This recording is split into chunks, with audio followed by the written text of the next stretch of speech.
Welcome to another little deep dive edition of our Chicks on the Right podcast with our good friend and sponsor of the show, Zach Abraham, who is the Chief Investment Officer at Bulwark Capital Management and who knows all kinds of things about how all of the politics and the things that are happening in the world affect your pocketbook.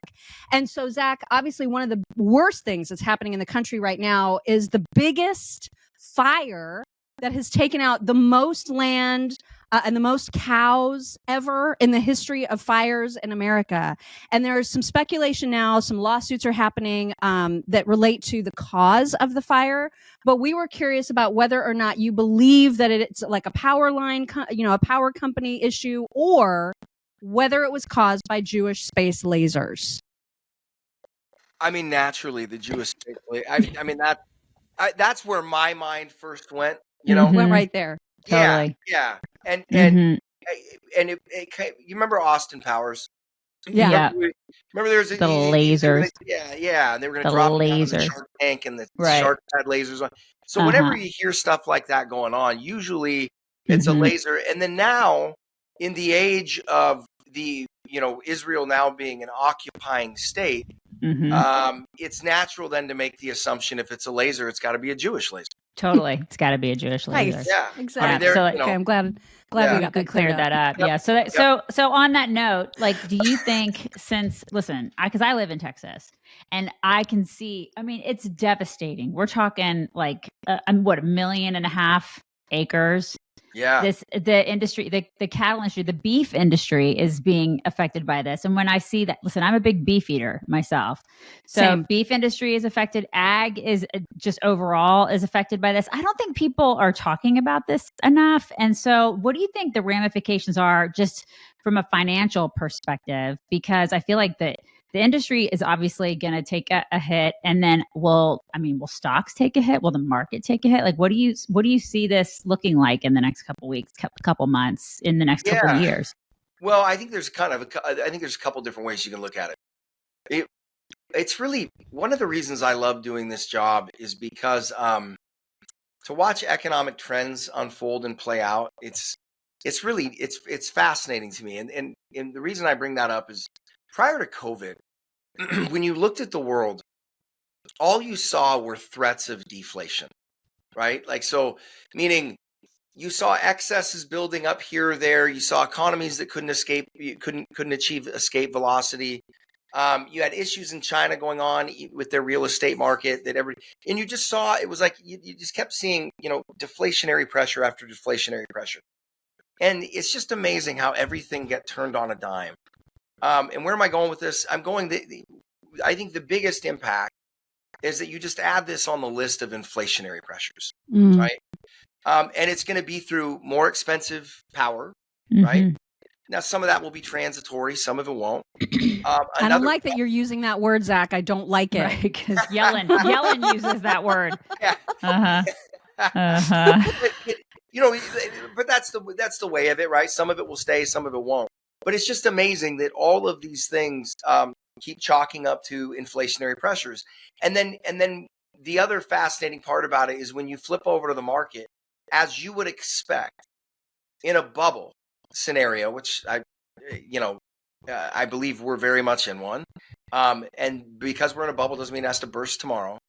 But one of the features of a bubble is that everybody ignores what they should be paying attention to, and they just chase this, right? I just got done doing an interview with a friend of mine who also manages money, and we were just talking about how there's so many commodities, and there's so many agricultural things, and there's so many really basic, simple investments out there that I think are going to mop the floor with stuff like NVIDIA over the next 5 to 7 years. Right, just from a valuation play, just the inflationary pressures that are building up, they're not getting dealt with. And remember, one of the reasons they're not getting dealt with is that's not what anybody wants to own. So all the capital keeps flowing over here into these tech kind of names, and all of these commodities, right? Like we were talking about this, NVIDIA. Everybody's all jacked up about NVIDIA. Do you know the average chip that NVIDIA? So the average home in the United States consumes like 28 to 29 kilowatt, or is it gigawatt, kilowatt hours per, whatever that function is, that metric. So it's called kilowatt hours per day. Okay, one single NVIDIA chip uses a third of that. Of the average American house. And that's just the processing power. That doesn't account for the air conditioning, the power that's used to air condition and cool the data centers, right? So you're looking at each chip effectively adding up to somewhere between 35 to 45% of the average power consumption of a home, right? Now, all of this happening while they're trying to get rid of nat gas, right? And you're plugging in. So now we're plugging in these data centers left and right. We've literally had utility companies come out and say, "Hey guys, you got to quit building data centers, or we're not going to have power for you in 2 years." Right? Oh my! I saw a big article about that today. Right. Yeah. And everybody's ignoring it because it's not sexy and it's not artificial intelligence. Right. And like I've said so many times, one of the toughest things about a bubble is people lose a lot of money. One of the things that's the most pernicious though is people ignore or miss the simple home runs right in front of their faces, right? Like commodity needs are going to go up, and you could make an argument there probably has not been a better time to buy them, and that's just not what anybody wants. But all I see is just inflationary pressure after inflationary pressure. You know what else is not sexy? Eating bugs. I'm not doing it. I'm not going to do it. I'm not doing it, you guys.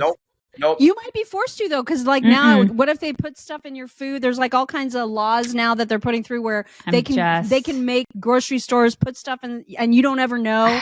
Things are borked right now, man. It's getting weird. Thing. I know. She's like borked. Borked is her word. I like borked. Borked. It's man, all this borked. It's all borked up. Yeah. Yeah. Borked up. Yeah, I can say it in front of the kids too. You know, right? It's sort of like the Swedish Chef from the Muppets. Remember, the flame is okie dokie. Yeah, it's borked. It's borked, Zach. Yeah, it's completely. And that's and I think it's just a great word right now because I think everything is borked. Everything is borked. Everything, literally everything. I refuse to eat bugs, you guys. I'm not doing it.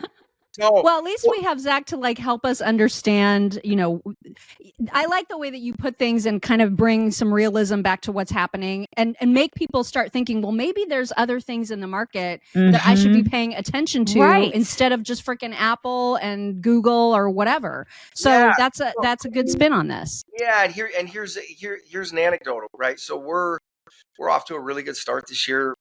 I think we're up like 8% or 9% so far year to date. And we don't really own any of that stuff. And that's what I'm trying to tell people, guys, is being conservative and managing your risk doesn't mean we don't have to make money. It just means you're not buying stupid borked stuff. Right? Yes. I love that. There's a better way. True. It's true. Okay, well, so then how can people hear more from you? Because you offer a lot of really, really good advice. So what's the best way for people to connect? Yeah, I think probably just connect to the show that we do. We do a show every single day called The Daily Dots, about 15 to 25 minutes, summarizing all the important financial and economic news that's happened that day, and then do a once-a-week show. Obviously, we run a firm where we actually manage money too. So Know Your Risk Radio podcast, Bulwark Capital Management. We're on every podcast site. Got a really cool interview coming up with a buddy of mine who is from Monaco. He's a money manager in Monaco and really smart guy. I just got done recording that today. That drops tomorrow. So awesome. That should be a good listen for people. Very cool. Very cool. Thank you so much, Zach. Investment advisory services offered through Trek Financial LLC, an SEC-registered investment advisor. Information presented is for educational purposes only. It should not be considered specific investment advice, does not take into consideration your specific situation, and does not intend to make an offer or solicitation for the sale or purchase of any securities or investment strategies. Investments involve risk and are not guaranteed, and past performance is no guarantee of future results. For specific tax advice on strategy, consult with a qualified tax professional before implementing any strategy discussed herein.